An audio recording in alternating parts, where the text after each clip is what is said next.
आता 10पर्यंत आपण काल प्रश्न घेतले होते. आज कोणता प्रश्न आहे? 11वा प्रश्न आहे. एका सांकेतिक भाषेत 12ला 144 म्हटले, 13ला 169 म्हटले, 14ला 196 असतील तर 16 या संकेतानुसार कसे लिहावे? आता तुम्ही लक्षात घेतलं असेल तर बघा, इथे 12चा वर्ग 144 आहे, 13चा वर्ग 169 आहे, 14चा वर्ग 196 आहे, म्हणून 16चा वर्ग किती आहे?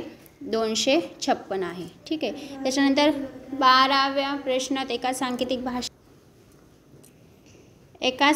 भाषेत पुढील प्रमाणे लिहितात. आता बघा, 1 बरोबर 2 लिहिले, 2 बरोबर 6 लिहिले, 3 बरोबर 12 लिहिले, तर 5 बरोबर किती? आता तुम्ही इथे लक्षात दिलं असेल तर 1 गुणिला 2 केलं तर इथे 2 येतात, 2 गुणिला 3 केलं तर 6 भेटतात, बेत्रिक 6. 3 गुणिला 4 केलं तर 12 येतील, 3 चूक 12. त्याच्यानंतर 5 गुणिला 6 केलं तर किती येणार? 5 सक 30, म्हणून पर्याय क्रमांक 3.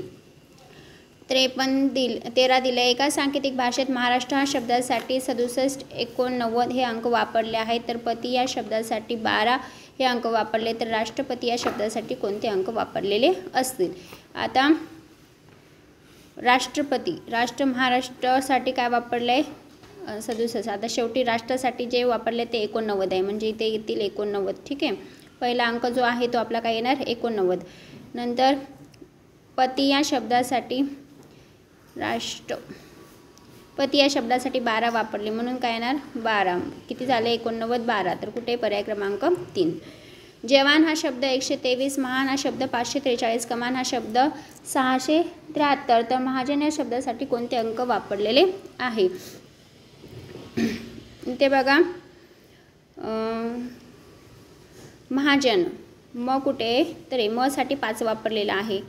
परत हा साठी काय वापरले? 4 वापरले, म्हणून 54. परत ज साठी जे वापरले तो आहे 1 आणि न साठी वापरले 3, म्हणून 3. पर्याय क्रमांक 2. जर कमलसाठी 6, 3, 7 वापरले, नमकसाठी वापरले, तर मनसाठी काय? आता तुम्ही इथे लक्षात द्या, मन हा शब्द इथंच तयार होतो. म म्हणजे 3 आणि न म्हणजे 9, म्हणजे किती येणार? 39. एका सांकेतिक भाषेत चरक हा शब्द असा लिहितात, तर कचर हा शब्द कसा लिहितात? कचरचाच उलटा केला आहे बघा.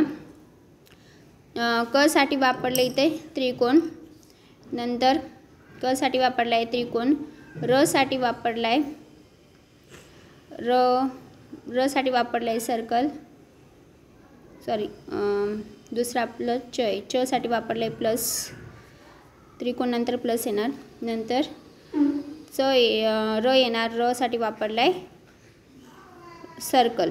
तर आपलं जे आन्सर येणार ते काय? Triangle plus circle. तर पर्याय क्रमांक 2.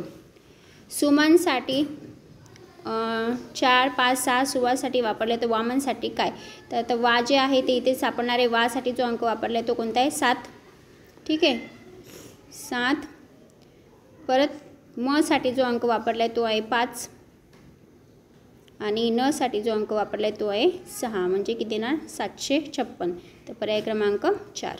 एका सांकेतिक लिपीत जर धवल हा शब्द 3, 5, 6, बदक हा शब्द असा लिहितात, तर धगधग हा शब्द कसा लिहितात? आता ध साठी काय वापरलं आहे?